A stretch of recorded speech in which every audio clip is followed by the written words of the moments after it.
He stands his ground, straight down the ground. He lifted it up. That is a shot of an emperor. എറിയും കമ്പ് താഴെ ഇട്. കമ്പ് താഴെയിട്ട് അറിയത്തില്ല. ഇല്ല അറിയത്തില്ല. ഉറപ്പ്. അയ്യോ എന്നെ കൊല്ലുന്നേ. ഇല്ലേ നിന്നെ പോലെ ഒരു ഭർത്താവ് എനിക്ക് വേണ്ട. നീ ഇറങ്ങി പോടാ ഇങ്ങോട്ടെങ്കിലും. എടി സ്വന്തം ഭർത്താവിനെയാണ് നീ എടാ പോടാന്ന് വിളിക്കണം കേട്ടോ. പിന്നെ ഞാൻ എന്തോ വിളിക്കണം? എടി ഒരു സ്വന്തം ഭർത്താവിനെ ഭാര്യമാർക്കെന്ന് പറഞ്ഞാൽ കൺകണ്ട ദൈവമായിരിക്കണം. അങ്ങനെ ആയിരിക്കണം. അയ്യടാ ഒരു കൺകണ്ട ദൈവം. നീ കൺകണ്ട ദൈവമില്ല. നീ എന്നെ കൊല്ലിക്കാൻ വന്ന കാലനാണ് കാലൻ. വേണ്ട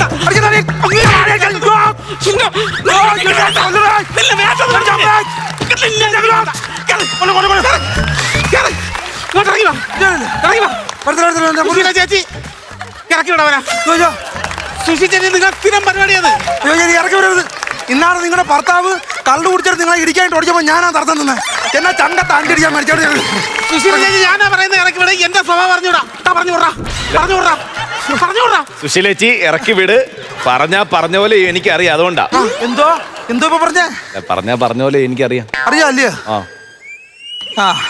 എന്നെക്കാട്ട് തിട്ടമായ്യ കല്യാടാ. എടാ ഒരു പൂച്ചക്കണ്ണം വെളുത്ത് ഇറക്കാൻ ഇവിടെ കിടന്ന് കറങ്ങുന്നെന്ന് പലരും പറഞ്ഞ് അറിഞ്ഞിട്ട് കേട്ടാ. ഞാൻ പിടിക്കാൻ ഞാൻ ചെന്നിനെ കേട്ടാ. സുശീല ചേച്ചി നിങ്ങൾക്ക് സ്ഥിരം ഉള്ളതാണ്. എന്റെ വീട്ടിൽ വല്ല വഴക്കം വെക്കണം നടന്നു കഴിഞ്ഞാൽ നിങ്ങൾ അവരെ പിടിച്ച് പുരക്കകത്ത് കയറ്റിയേക്ക് ഇരുത്തും. അപ്പൊ ഈ വീട്ടിൽ നിങ്ങൾക്ക് സമാധാനം ഉണ്ടാവരുത്. ഇറക്കി വിട്. എവളെ കമ്പ് വെച്ചിട്ട് അങ്ങനെ നീ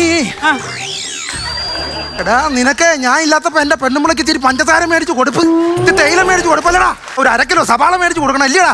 വെള്ളത്തായിപ്പേ നിന്റെ ആ പണിയാൻ നിർത്തില്ലെങ്കിൽ കൂടാ. പിന്നെ ഞാൻ ഇത് ആദ്യം ഇതൊതുക്കിട്ട് ഞാൻ നിനക്ക് അടിച്ചു കിടത്ത്. ഞാൻ നിനക്ക് എന്നെ അടിച്ചു കിടത്തണം.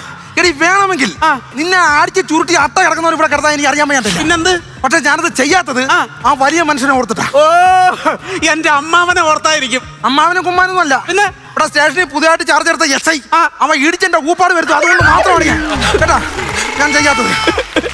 നേരം പരവര വിളക്കുന്നതിന് മുമ്പ് പല വീടുകളിലെ ജോലിക്ക് പോയിട്ട് ഞാൻ ഈ കുടുംബം പോറ്റുന്നത്. അതിനുശേഷം തൊഴിലുറപ്പിന് പോണം. ഇതെല്ലാം ചെയ്ത് ഞാൻ കഷ്ടപ്പെട്ട ഈ കുടുംബം നോക്കുന്നത്. ഇയാൾ ഒരു കാര്യം എന്റെ അടുത്ത് പറയത്തില്ല. എല്ലാം ഇയാൾക്ക് രഹസ്യം. ഇപ്പൊ തന്നെ മൂടി വെച്ചില്ലേ? ഞാൻ എന്തോ മൂടി വെച്ചാൽ നിന്റെ അടുത്തൊന്നും രഹസ്യം മൂടി വെച്ച കാര്യമില്ല. പിന്നെ നിങ്ങൾ തലയിൽ മൂടി വെച്ച് പിടിപ്പിച്ചില്ലേ എന്ന്? അല്ല പിന്നെ അത് PRP ചെയ്തു മൂടി വെച്ചു. ഞാനിപ്പോ എന്താ വേണം ഇപ്പൊ വെച്ചു. നിങ്ങള് പലിശയ്ക്ക് പൈസ എടുത്താണ് നിങ്ങൾ ഈ മുടി വെച്ച് പിടിപ്പിച്ചതെന്ന് നാട്ടുകാർ പറഞ്ഞിട്ടാ ഞാൻ അറിയാവോ? അതങ്ങനെ ഫ്രീക്കാണ്. അതങ്ങനെ ചെയ്യും ഞാൻ.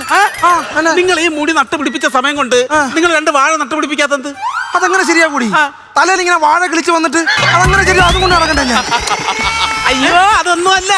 എനിക്ക് നിങ്ങളെ ഐഡിയ അറിയാം. നിങ്ങൾക്ക് ആ 4 നേരം 4 കൂട്ടുകാരെ വിളിച്ചോണ്ട് പോയി കുടിക്കണം കേട്ടാ. കുടിച്ച് സുഖിച്ചങ്ങ് നടക്കണം. പിന്നെ എന്നാ ഞാൻ കാര്യമായിട്ട് പറയുക. ഇനി നിങ്ങൾ കുടിച്ച് കുടുംബം നോക്കാതിരുന്നാ ഞാൻ വല്ലവന്റെ കൂടെ ഇറങ്ങി പോവും. ആണോ? സത്യം. വേണ്ട എന്റെ രമണി കുഞ്ഞമ്മയാണ് സത്യം.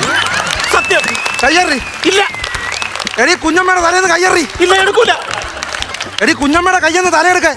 ഇല്ല. എടി അവരുടെ തിരുപ്പനാളായി പോകുന്ന കയ്യെടുക്കാന്. ഇത് നീ ആരുടെ തലത്തോട്ടടി സത്യം ചെയ്ത്? എന്റെ കുഞ്ഞമ്മയെ കൊണ്ട്. എടി നിന്റെ രമണി കുഞ്ഞമ്മ എന്ന് വെച്ചാൽ എന്റെ സ്വന്തം അമ്മയെ പോലടി ഞാൻ കരുതുന്നു. അറിയോ?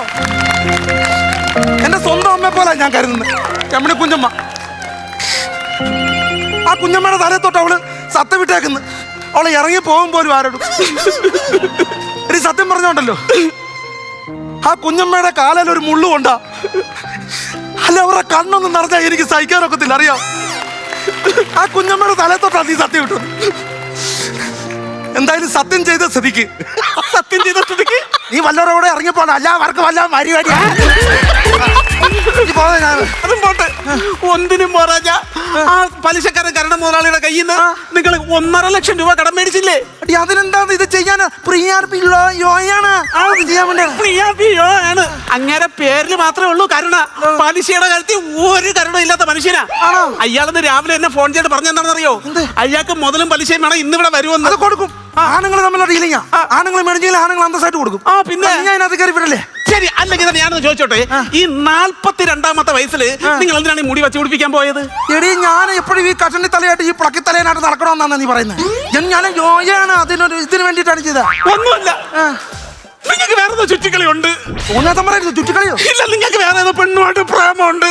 അടിച്ച് കറങ്ങാൻ ഞാൻ പിടിക്കും കേട്ടോ. എന്റെ അമ്മ തത്തെ ഞാൻ വേറൊരു പെൺകൊച്ചിന്റെ മുഖത്തെ നോക്കുന്നവനല്ല ഞാൻ.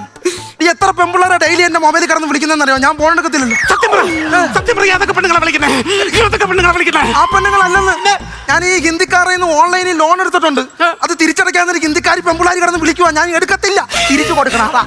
ഇല്ല, നിങ്ങൾക്ക് വേറെ ഏതോ പ്രേമം ഉണ്ട്. ആണോ?